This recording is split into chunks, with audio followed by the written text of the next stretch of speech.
আমাদের বাড়ি প্যান্ডেল করা হচ্ছে, আর কিসের জন্য প্যান্ডেল করা হচ্ছে, কেন করা হচ্ছে, সবটাই কিন্তু শেয়ার করব তোমাদের সাথে আজকে এই ভিডিওতে। তো চলো ভিডিওটা শুরু করা যাক। নমস্কার, ডিপিসি ফ্যামিলিতে আপনাদের সবাইকে স্বাগত জানাই। ওদিকে প্যান্ডেল করা হতে থাক, ততক্ষণে আমরা সবাই মিলে বেরোয় পড়েছি নিমন্ত্রণ করতে। আমাদের পাড়ায় যতটুকু বাড়ি আছে সবাইকে আজকে নিমন্ত্রণ করব। তো কিসের নিমন্ত্রণ হচ্ছে? লক্ষ্মী পুজো। রাস পূর্ণিমাতে আমাদের বাড়িতে বড় করে লক্ষ্মী পুজো করা হয়, তো সের জন্য আমরা নিমন্ত্রণ করতে বেরোছি। এই যে দেখো না, কি হাসাহাসি শুরু করে দিয়েছে। এর আগের বার যখন পুজোতে নিমন্ত্রণ করতে বেরোছিলাম, সাথে আমার ননাস ছিল, তখন কিন্তু এতটা সময় লেগে নেই, 25 মিনিটের মতো লেগেছিল নিমন্ত্রণ করতে পাড়াতে। কিন্তু এবার যখন এদের সাথে বের হয়েছি নিমন্ত্রণ করতে, মিনিমাম 1 ঘন্টার উপরে নিমন্ত্রণ করতেই সময় লেগেছে আমার। আর এদিকে আমার বাড়ির লক্ষ্মী মায়ের জন্য আমি খুবই অল্প একটা ছোট্ট জিনিস বানিয়েছি মায়ের জন্য, এবছর প্রথমই বানালাম, তো সেটাও তোমাদেরকে দেখিয়ে দিচ্ছি। আমরা নিজেরাও গয়নাগাটি পরি, কখনো মায়ের জন্য চিন্তা করি না। তো এবছর লক্ষ্মী ঠাকুরের কৃপায় তো আমি এই সোনার টিপটা বানিয়েছি আমার লক্ষ্মী মায়ের জন্য। কেমন হয়েছে তোমরা কিন্তু অবশ্যই জানাবে। সোজা চলে আসি পরের দিন, আমি যে বসে পড়েছি ভোগ রান্না করতে। আজকে লক্ষ্মী পুজো, তো 9 রকম ভাজা বানিয়েছি, খিচুড়ি করেছি, লাবড়া করেছি, তারপরে পায়েস করেছি, চাটনি করেছি, লুচি করেছি, সুজি করেছি, সবটাই কিন্তু করেছি।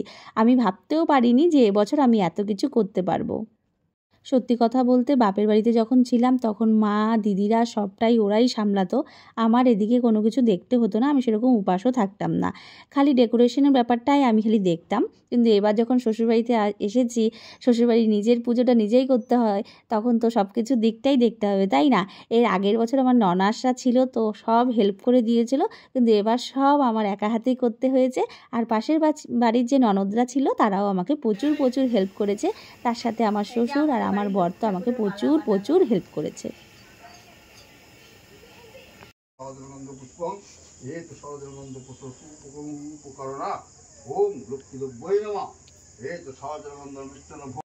যাই হোক, ওদিকে ভোগ নিবেদন হয়ে গেল, এবার যজ্ঞের আয়োজন চলছে।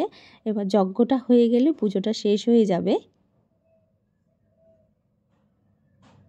আর এদিকে আমি আর আমার বর দুজনে মিলে বসে একটু ভিডিও করে নিচ্ছিলাম, তার সাথে আমার পাশে মাও বসে আছে, আমার মা বাবা সবাই এসেছিল। এবছর যখন বাড়িতে পুজো নিয়ে আলোচনা করতে বসেছিলাম আমি, আমার বর আর আমার শ্বশুর, তখন আমার শ্বশুর নিজেই বলেছে তুমি চিন্তা করো না, এবছর লক্ষ্মী মায়ের পুজো বাড়িতে আমিই করব।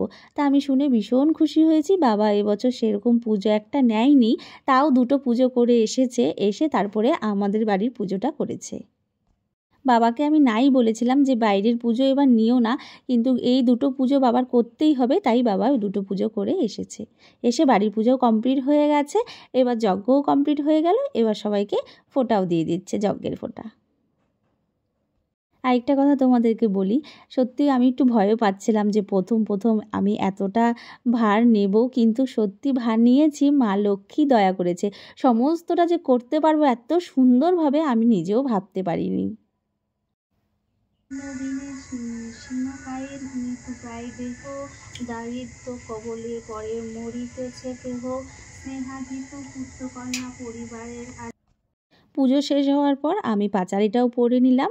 আর মাকে তো দেখলেই, মার শরীরটা খুবই খারাপ ছিল, আমি মাকে আসতে নাই বলেছিলাম, তাও মা ভাবলো যে না যাই, তাও মা এসেছে।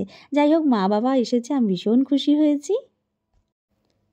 সবাই মোটামুটি প্রসাদ খেয়ে চলে গেছে, এবার সবার লাস্টে আমি যে প্রসাদ নিয়ে বসে পড়েছি, আমিও খাচ্ছি খিচুড়ি, আর খিচুড়ি খেতে আমি খুব ভালোবাসি।